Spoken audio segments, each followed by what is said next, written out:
শ্রী গুরু জয়, শ্রী গুরু জয়, শ্রী গুরু জয়। আজকে আমি শ্রীমদ্ ভগবদ গীতা পাঠ করে আপনাদেরকে শোনাবো। এটা হচ্ছে সপ্তম অধ্যায়, হ্যাঁ, মানে সপ্তম খণ্ড, সরি, হ্যাঁ, প্রথম অধ্যায়ে সপ্তম খণ্ড। আমি ছোট ছোট করে পাঠ করছি, কেননা বড় করে তো মানে করা সম্ভব হয় না। এ তো মানে যত খণ্ড সে সারাদিনেও শেষ হবে না। তা আমি ছোট ছোট খণ্ড করে আপনাদের পড়ে শোনাচ্ছি। হ্যাঁ, তা আপনারা শুনতে থাকুন।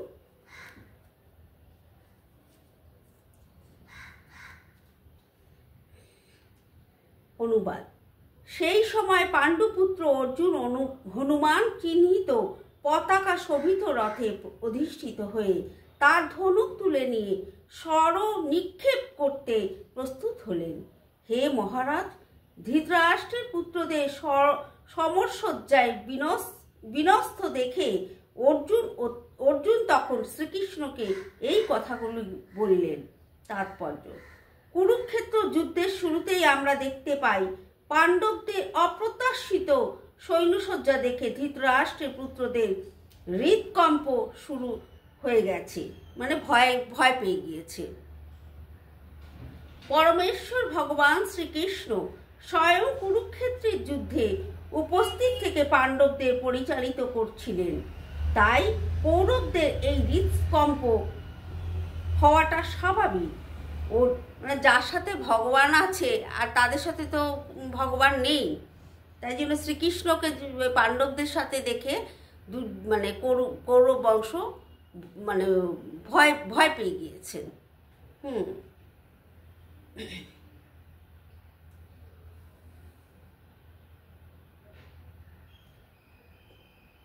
অর্জুনের রথে হনুমান অঙ্কিত ধ্বজাও একটি বিজয়সূচক ইঙ্গিত। কারণ রাম রাবণের যুদ্ধে হনুমান শ্রীরামচন্দ্রকে প্রতিযোগিতা করেছিলেন এবং শ্রীরামচন্দ্র বিজয়ী হয়েছিলেন। কুরুক্ষেত্রের যুদ্ধে অর্জুনকে সাহায্য করবার জন্য তার রথে শ্রীরামচন্দ্র ও হনুমান দুজনকেই উপস্থিত থাকতে দেখতে পাই।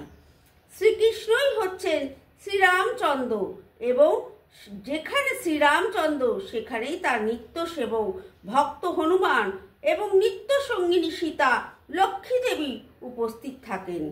তাই অর্জুনের কোনো শত্রুর ভয়ে ভীত হবার কারণ ছিল না। আর সবচেয়ে বড় কথা হচ্ছে যে সমস্ত ইন্দ্রিয়ের অধীশ্বর ভগবান শ্রীকৃষ্ণ তাকে পরিচালিত করবার জন্য স্বয়ং উপস্থিত ছিলেন। এভাবে যুদ্ধ জয়ের সমস্ত শুভ পরামর্শ অর্জুন পাচ্ছিলেন। তার নিত্যকালের ভক্তের জন্য ভগবানের দ্বারা আয়োজিত এই রকম শুভ পরিস্থিতিতে সুনিশ্চিত জয়েরই ইঙ্গিত বহন করেন। এটা হচ্ছে অষ্টম খণ্ড আমি পড়ছি। এটা সপ্তম খণ্ড পড়লাম, এটা অষ্টম খণ্ড পড়ছি। অনুবাদ। অর্জুন বললেন, হে অচ্যুত, তুমি উভয় পক্ষের সৈন্যদের মাঝখানে আমার রথ স্থাপন করো, যাতে আমি দেখতে পারি যুদ্ধ করার অভিলাষী হয়ে কারা এখানে এসেছে। এই মহা সংগ্রামে আমাকে কাদের সঙ্গে যুদ্ধ করতে হবে। তাৎপর্য: যদিও শ্রীকৃষ্ণ হচ্ছেন পরমেশ্বর ভগবান, তবু তিনি অহেতুকী কৃপাবশে তার প্রিয় সখা অর্জুনের রথের সারথি হয়ে তার সেবা করছেন। ভক্তের প্রতি করুণা প্রদর্শনে ভগবান কখনোই চ্যুত হন না। তাই তাকে এখানে অচ্যুত বলে সম্ভাষণ করা হয়েছে। অর্জুনের রথের সারথি হবার ফলে তাকে অর্জুনের আদেশ অনুযায়ী কাজ করতে হয়েছিল এবং যেহেতু তা করতে তিনি কুণ্ঠিত হননি, তাই তাকে অচ্যুত বলে সম্বোধন করা হয়েছে। যদিও তিনি তার ভক্তের রথের সারথি হয়েছেন, তবুও তার পরম পদ কেউ দাবি করতে পারে না। সকল অবস্থাতেই তিনি হচ্ছেন পরম পুরুষ ভগবান বা সমস্ত ইন্দ্রিয়ের অধীশ্বর ঋষিকেশ। ভগবানের সঙ্গে ভক্তের সম্পর্ক মধুর ও অপ্রাকৃতিক। ভক্ত সর্বদাই ভগবানের সেবায় উন্মুখ। ঠিক তেমনি ভগবানের তার ভক্তির কোনো রকম পরিচর্যা করতে সুযোগের অন্বেষণ করেন। ভগবান যখন তার কোনো শুদ্ধ ভক্তের আদেশ অনুসারে তাকে পরিচর্যা করার সুযোগ পান, তখন তিনি অসীম আনন্দ উপভোগ করেন। ভগবান হচ্ছেন সর্বলোক মহেশ্বর। যেহেতু তিনি হচ্ছেন প্রভু, প্রত্যেকেই তার আদেশেই অধীন এবং তাই তাকে আদেশ দেওয়ার মতো তার ঊর্ধ্বে আর কেউ নেই। কিন্তু যখন তিনি দেখেন যে কোনো শুদ্ধ ভক্ত তাকে আদেশ করেছেন, তখন তিনি দিব্য আনন্দ লাভ করেন। যদিও সকল অবস্থাতেই তিনি হচ্ছেন অভ্রান্ত প্রভু। ভগবানের শুদ্ধ ভক্তরূপে অর্জুন কখনোই কৌরবদের সঙ্গে যুদ্ধ করতে চাননি, কিন্তু কোনো রকম শান্তিপূর্ণ মীমাংসা করতে অনগ্রাহী দুর্যোধনের দুর্দমনীয় মনোভাব তাকে যুদ্ধে অবতীর্ণ হতে বাধ্য করেছিল।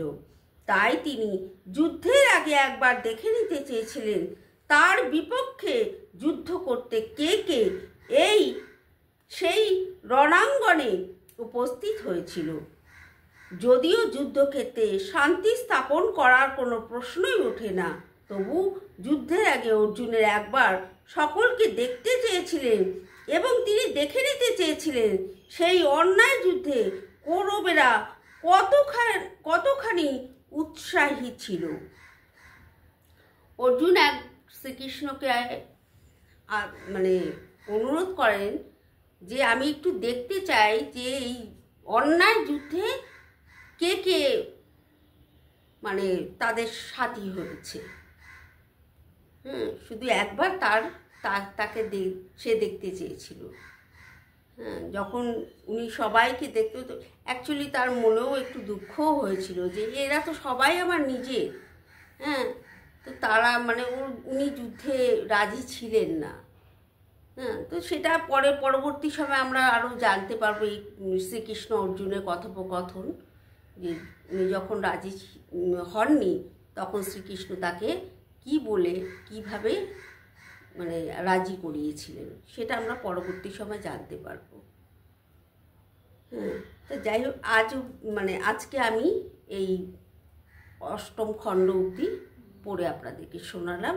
যদি কোনো ভুল ত্রুটি হয়ে থাকে আমি আবারও বলছি, আমি আমার গুরুর কাছে ক্ষমা প্রার্থী এবং সমস্ত দেবদেবীর কাছে ক্ষমা প্রার্থী, এবং আপনারা যারা এই ভগবদ্গীতা শুনছেন সমস্ত ভক্তরা, তাদের কাছেও আমি ক্ষমা প্রার্থী।